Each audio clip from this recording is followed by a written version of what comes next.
रूस और यूक्रेन बार में फंसी नाहन की रितिका सैनी अब घर लौट आई है, जिसके बाद परिजनों ने राहत की सांस ली है। रितिका सैनी ने बताया कि उन्होंने 10 किलोमीटर का पैदल सफर तय कर घंटों लाइनों में खड़ा होकर भारी परेशानियों से जूझते हुए फ्लाइट ली। रितिका सैनी ने बताया कि जब वह यूक्रेन में फंसी थी तब महज 2 किलोमीटर दूरी पर बमबारी होने के चलते वह लोग दहशत में थे। रितिका ने बताया कि वह इवेनो से रोमानिया के लिए 550 किलोमीटर का सफर तय कर पहुंची तो वहां पर 10 किलोमीटर लंबा जाम लगा था। ऐसे में उन्हें यह 10 किलोमीटर की दूरी पैदल तय करनी थी। रितिका सैनी ने बताया कि जब वह 10 किलोमीटर की दूरी पैदल तय कर बॉर्डर पर पहुंची तो उन्हें वहां पर कैंप में रखा गया। यहाँ पर करीब 10 घंटे खड़ा होकर लाइनों में इंतजार करना पड़ा।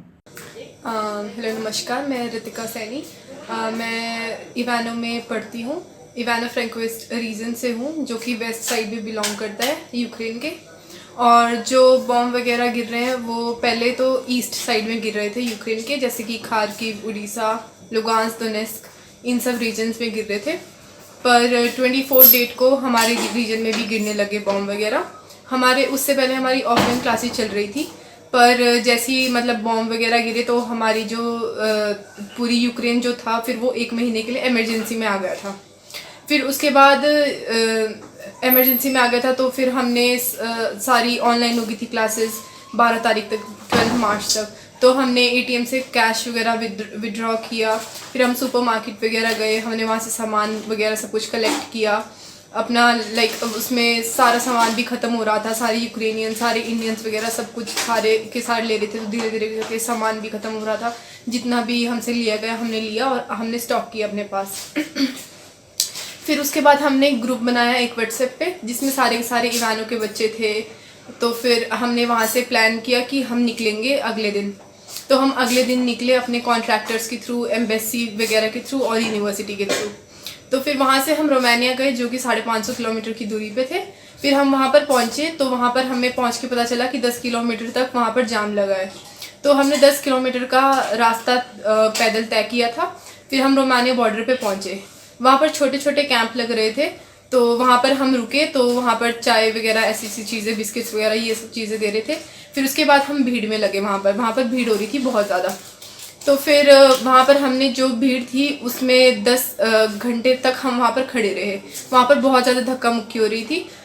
हम वहाँ हम बहुत पैर भी रखने की जगह नहीं थी, इतनी ज़्यादा भीड़ थी वहाँ पर। जो इतनी भीड़ के कारण वहाँ के जो वॉलंटियर्स वगैरह खड़े थे, जो आर्मी वाले थे, वो गन भी वो चला रहे थे, पर वो हवा में चला रहे थे।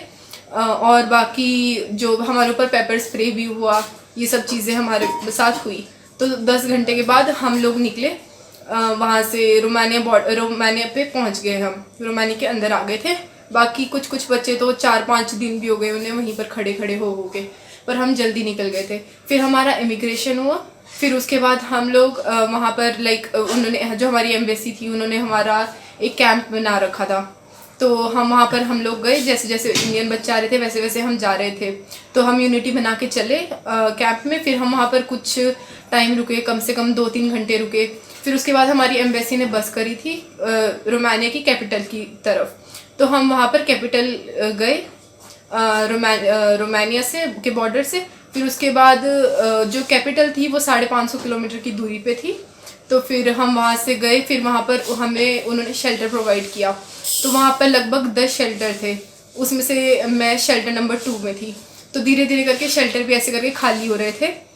बच्चे शेल्टर से जा रहे थे एयरपोर्ट की तरफ, और वहाँ से जैसे गवर्नमेंट ने फिर वहाँ से प्लेन वगैरह कर रखे थे।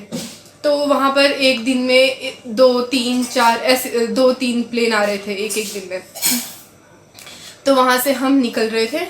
तो जब हम वहाँ शेल्टर में पहुँचे तो हमें सब कुछ प्रोवाइड किया गया था, खाने पीने की चीज़ें, स्लीपर्स वगैरह, ब्लैंकेट वगैरह, पिलोज़ वगैरह सब कुछ प्रोवाइड किया गया था। फिर उसके बाद हम 2 दिन वहाँ शेल्टर में रुके। वहाँ पर एक शेल्टर में अप्रॉक्स 250 स्टूडेंट्स थे।